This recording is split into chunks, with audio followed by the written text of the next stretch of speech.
जीवनविद्या असं सांगते, तुम्ही जे करता ते देवाजवळ मागता. हा जीवनविद्येचा सिद्धांत नीट लक्षात ठेवा. तुम्ही जे करता ते देवाजवळ मागता आणि तुम्ही जे मागता ते देव तुम्हाला देतो. It is so simple. It is so simple. तुम्ही अनिष्ट चिंतन करता म्हणून तुमच्या जीवनामध्ये अरिष्ट निर्माण होतं. त्याला देव काय करणार?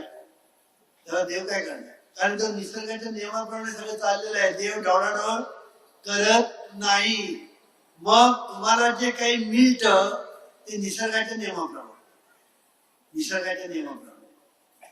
म्हणून जीवन विद्येने जी विद्या निर्माण केली, जे ज्ञान निर्माण केलं, जे विचार दिले, ते तुम्ही जर नीट ग्रहण केले तर तुमच्या जीवनाला लागलेलं जे दुःखाचं ग्रहण आहे ते सुटेल.